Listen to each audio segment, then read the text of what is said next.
Okay, thank you very much, Thierry, and thank you to the French Society for inviting us here to make this presentation. Okay, if we can. It's going to be a little bit different to the previous ones because it is not a single case study. Last year, SRP ran an ALARP meeting focused on the nuclear industry, and there were a number of case studies presented there, which are currently on the SRP website, and there are some, I know people here are members who could download these. We're going to download them after this presentation sometime and make them available if you wish. So they will be available in PDF format, so you'll have a number of clear examples to look at. But what we wanted to do was to provide some feedback from some key points that came out of there. And really, I need to start with what was the last presentation up there, which is the regulator's view. Because all the decisions on a LARP take place within an envelope that the regulators prescribe. And it's the view of the regulator and the regulations themselves that sometimes have a big impact on some of the decisions. So I'll tell you what, let me just click through these. Sorry, let's go back. Okay.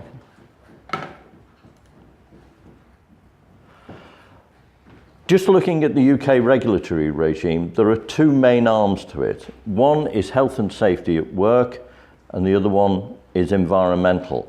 And there are subtle differences between the way ALARA is formulated in those two areas.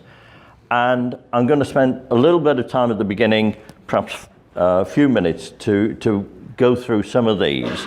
Of course, we've got the international regulation, BSS, coming in for the main bit of why we've got a LARP. We've got, in the Health and Safety at Work Act, we've got overarching legislation that covers all activities, not just radiation. And so what you have to do has to cover all hazards. So all the ALARP decisions are part of this biggest decision on safe way of working. I'm going to have to change my glasses, I'm sorry. I can't see the screen with them on. Right, that's better. And one of the key phrases in the Health and Safety at Work Act is so far as is reasonably practicable. I'll put an abbreviation there, SFAR. And that is optimization within the health and safety at work in the UK. And just to try and take that, the optimization in the environmental side brings in other aspects such as best available techniques, which we might be able to talk about in the question time. But moving on, a LARP is just a tool for making a decision insofar as it's reasonably practicable, covering all the hazards. So that's one of the key things we wanted to get over. Now this cartoon, if you want to see the book it comes from, Sylvan's got a copy with him, and this was published in 1991, and it's over a quarter a century ago, and the man trying to make the decisions on the balance is still having problems, which is why we're here today. And one of the other things that we need to notice there is that that balance is not level. It is tilted in one direction towards safety. So there's a disproportionate amount of effort, if you like, going into the safety. And in the UK, that is based on a legal judgment that you don't need to look at in great detail, but basically it says there needs to be a gross disproportionate balance towards the safety side. And how do you make that decision? If you look at how the regulator does that, which is ONR in the UK, it provides guidance, and we'll come to that in a moment.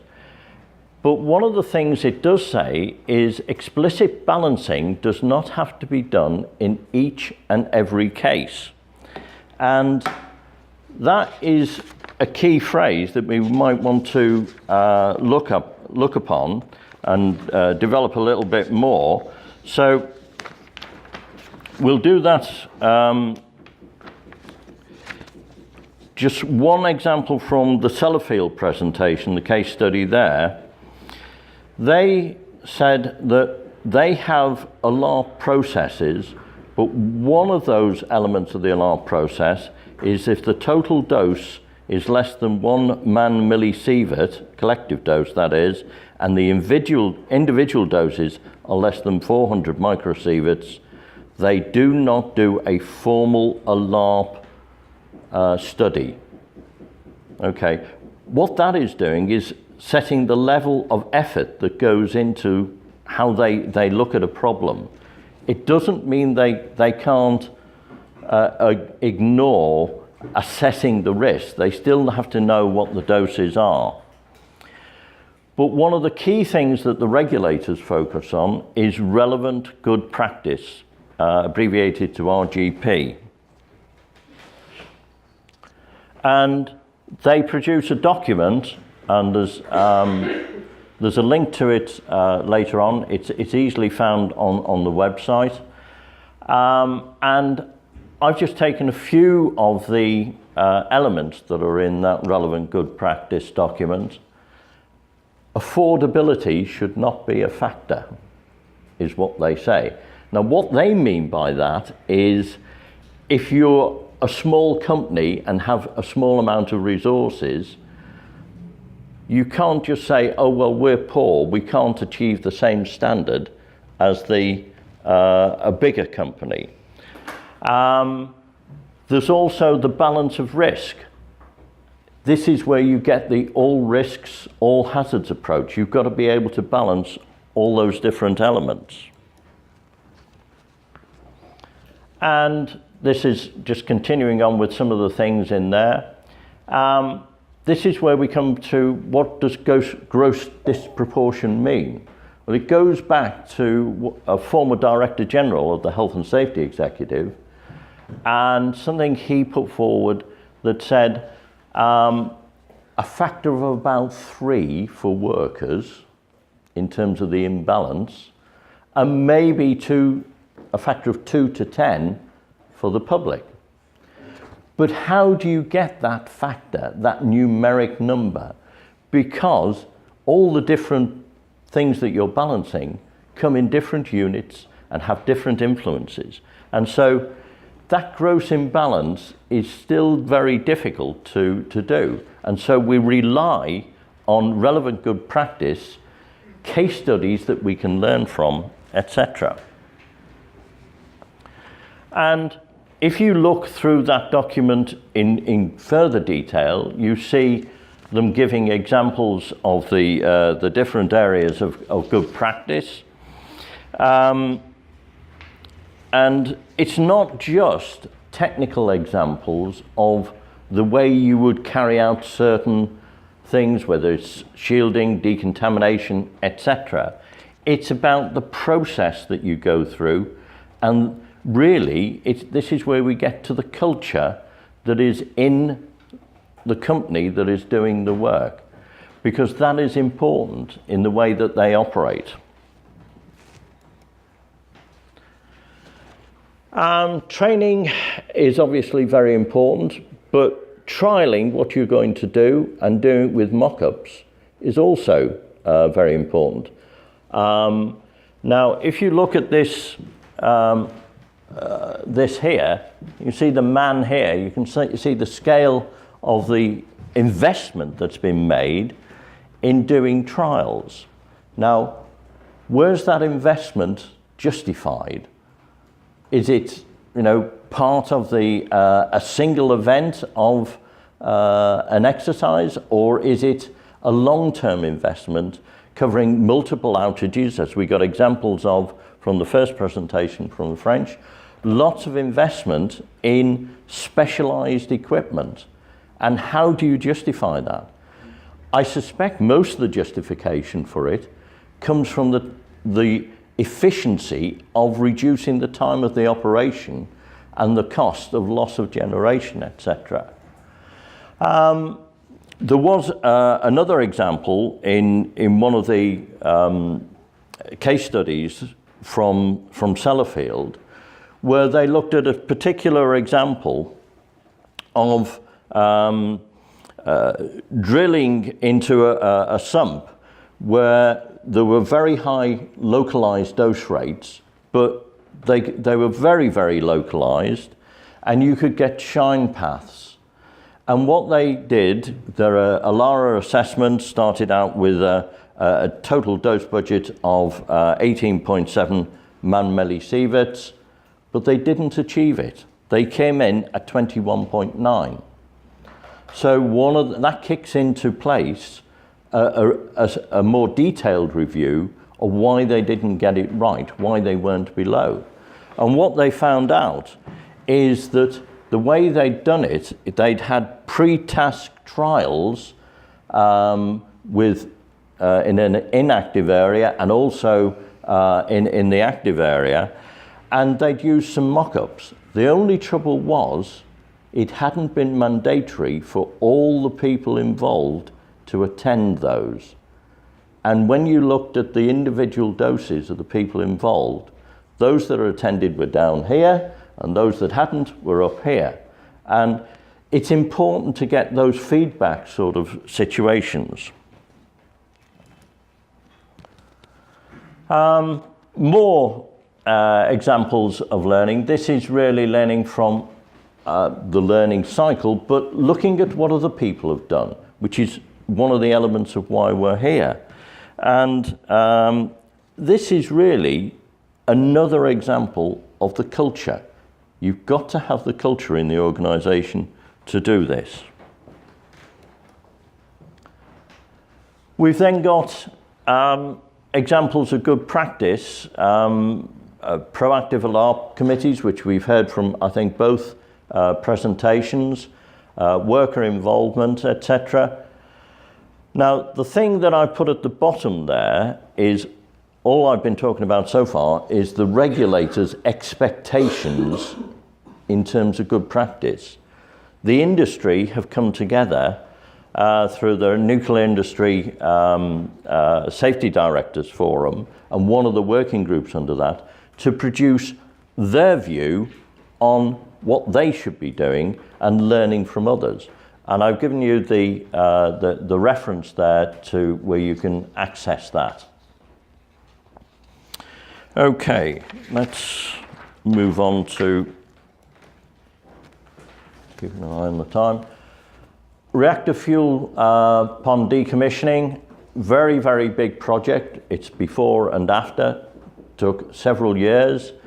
And how do you do this? We've heard before about bringing this down into optioneering at a very, very high level and not discounting any option until you've really looked at it, down to sub-stages, work packages, and in each of those, they went through this optioneering process. And one of the reasons I've included this slide, which is from the Magnox presenter, Mark Liston, is I like the title. It's the enablers. If you haven't learned from other sites, if you haven't got an integrated project team, and if you haven't got suitably qualified experienced personnel, etc., how can you hope to achieve ALARA and ALARP? So having that enablers back to the safety culture is extremely important. This, I'm going to very, very briefly go through. This is an example of a small contractor doing work on a nuclear site at Harwell to cut up tanks which have been empty, have had active liquor in them of some kind, and they contracted to volume reduce the the tanks, which were brick, concrete, steel, but of so old that nobody actually knew what was in them until you got in there. And that is a problem for many of the smaller contractors trying to carry out ALARA. And they had to change their approach several times during the event. Originally, they started in a full air pressurized suit. They realized shortly that the contamination levels were lower. They changed their plan, went in with an air hood. What they had was problems in cutting it up because it wasn't as they expected it to be. They had to adjust their plan as they were going along. And this provides a different kind of aspect to ALARA with the smaller projects. They ended up having to use pneumatic shearing devices, but were able to show that that was actually beneficial in terms of both dose reduction and costs in time. So that was a bit of a scramble through the various examples, and I'll hand over to Pete to continue with what may be the challenges for the future. Now then. Hello everyone. So we're going to switch a little bit from looking into some of the existing sites to looking at a little bit of nuclear new build in the UK. So one of the biggest parts of the UK's operations at the moment is looking at an investment into new nuclear new build plants, so power stations, but also a number of the existing sites have reached a point where their old legacy facilities need to be replaced and upgraded with brand new facilities. So I'm just going to talk about a few of the expectations from the regulators and then go into a few challenging examples we've had in the UK from various licensees. So first of all, the general regulatory expectation around nuclear new build facilities, and that's regardless of whether it's being built on an existing site or whether it's being built as a new power station, is you should design for worker doses to be below what we call the basic safety objective. And that's very similar to almost a threshold for optimization. In essence, they say that you should be designing for worker doses under normal operations, and by normal operations I really do mean normal planned operations. So we're not talking about frequent faults, we're talking about just planned operations within that. We have a 1 millisievert normal operational dose exposure target for workers and a 0.1 millisievert dose target for fault conditions. And that includes frequent faults that would be within your design basis. For public doses, we have a basic safety objective of 0.02 millisieverts, so 20 microsieverts for normal operations, and 0.01 millisieverts, so 10 microsieverts for fault conditions. So very, very low stringent targets. There's also a general expectation from the regulators to remove dependency or time at risk arguments. And by a time at risk argument, I mean saying this is okay because the exposure only occurs for a short period of time, or the risk only exists for a short period of time. So we're generally trying to move away from that dependency on those types of arguments. There's the obvious one of passive safety over active safety, so they're generally expecting most modern plants to have passive features which are permanently available ideally, rather than active systems such as I&C systems. In general, they want to remove the human component, noting that a number of the accidents that have occurred in the past have been related to human error in one way or the other. Fortunately, it's impossible to remove the human completely, so it's all we are is looking at trying to minimize that interaction. And the last thing that we already have an expectation on is around the hierarchy of controls. So in general, their premise is your power station is not built yet, and your facility is not built yet. So there's always more you can do during that design and construction phase to minimize or optimize the exposures. And ideally, they want to show the application of what they call the ERIC PD process, where ideally you try and eliminate the risk. If you can't do that, you try and reduce or replace it, isolate it, control it, rely on PPE, or lastly, discipline. So that's when you're down to your procedural controls. So procedural controls is the last bit.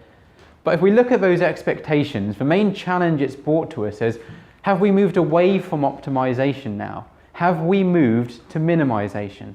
by setting such stringent targets.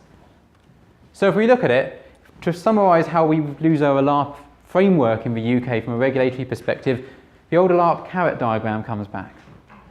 We have the basic safety objective I already mentioned, which is almost a threshold for optimisation. So below that, you still need to consider ALARP or ALARA, but it's only a very light touch. Whereas in the tolerable region, you need to look at a bit more emphasis. And above the basic safety limit, generally exposures are unacceptable. However, noting some of the historical facilities in the UK and the challenges around them, there have been instances where the regulators have said it is ALARP, even though it is above the basic safety limit. So just look at a few examples. I'm sorry it's quite wordy, so I'll try and talk through it instead. So this is an example of something which happened on one of our Ministry of Defence sites. It's relating to submarine disposals. And in essence, what they were doing was they were trying to build a new facility to store and handle used fuel from submarines. So what they would do is they would take the fuel modules and store in a module removal container with a small bit of water into the facility. That small bit of water wasn't for any particular safety function, but it did assist in the cooling of the fuel when you moved it. But naturally, that was contaminated water. So this facility needed to look at how we were going to treat that contaminated effluent. So, noting what we just covered in the last few slides about the regulatory expectations, the operator in this case put a lot of emphasis on trying to remove the human and minimise exposures as much as they could. To the extent they built a very complex system, whereas they could have had a much simpler system. They got driven down the route of, we want to minimise the human involvement in this, so what you get is a more and more complex system. It reached a point that once they'd come down through their route, they'd gone, this is the route, this is the type of system we want to use. When they started taking it into a HAZOP process, into actually interrogating that solution, they found it was actually not possible to implement it. So they wasted years and millions of pounds trying to minimise the human interaction, and in the end got a solution which they thought was ALARP, but was not able to be implemented. So that's an example of ALARP being overzealously applied. So you're relying too much on conservative assessments, minimising the operator exposure to the extent you actually have lost that bigger picture of why you're trying to do what you are. Another great example, and this is in relation to a fissile material processing facility. So it's a facility in the UK which in essence processes fissile material. The old facility that used to do this function was very old. It was about 60 odd years old and had some potential structural issues just due to its age. So you can see why they wanted to build a brand new fissile processing facility. So the focus was again minimising the dose, minimising the human error associated with it. And by doing that, they ended up coming up with a system with a frequency target, a probability of failure on demand of 10 to the minus 5 per year. Trying to design that system was incredibly challenging.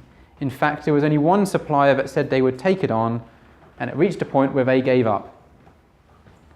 What they missed in this whole big picture, both the regulator and the operator, was the reason we're doing this. Why are we building this new facility? We have a 50, 60-year-old facility at risk of collapsing. You've got fissile material in there. You've got other material in there as well. It might even be in uranium oxide forms.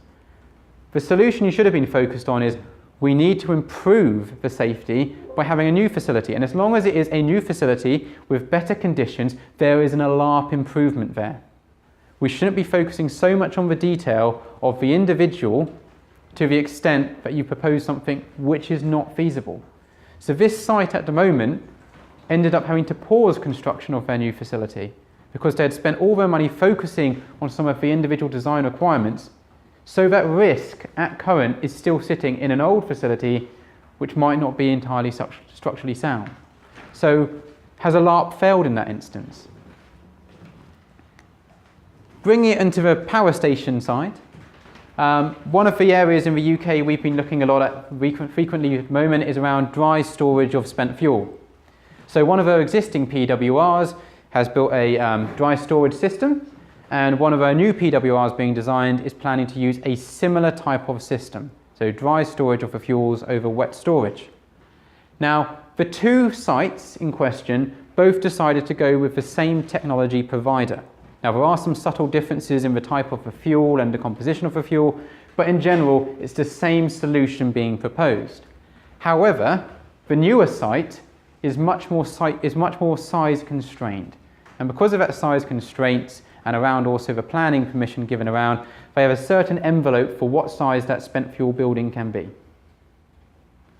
So because the fuel going into this reactor is slightly bigger, you've got a smaller constrained site, it meant that the amount of shielding or room for shielding in parts of the actual dry storage containers was less. So, in this case, it was proposed by the operator that we will reduce the shielding slightly, but it was put in the context of we are reducing the shielding in the design between the two stations, but that small reduction when shielding only results in a small change in the total collective dose. Now, rightfully so, there was some challenge from the regulator on the basis that you're planning to store spent fuel in these containers, you also might in the future store some other components, such as non-fueled core components. So things like self-powered neutron detectors, things that become heavily activated during the operational life of a reactor. What is the impact of that on it? So that had to be a condition upon the ALARP argument, which was if we plan to go down the route of installing additional components at some point, we would have to look at how that impacted the ALARP argument. But in general, in that case, an ALARP argument was reached. And lastly, same example for the same spent fuel store, we have to look at also public exposures, and we're very focused on the UK on individual dose rather than collective dose. There's been a general migration in regulatory assumptions around individual dose. And so looking at a member of the public, a very conservative assessment was done around a dog walker scenario. So you assume a member of the public walks close to the site perimeter, closest to that spent fuel store, for 122 hours per year. So it's 20 minutes per day, every day of the year. It's a heavily conservative assumption. And even if you did that, you came out to half of a BSO, 10 microsieverts per year at worst, based on a highly conservative assessment. And the response that we got from our regulator was, that's great, you need to do a detailed ALARP assessment on what you can do to restrict that further.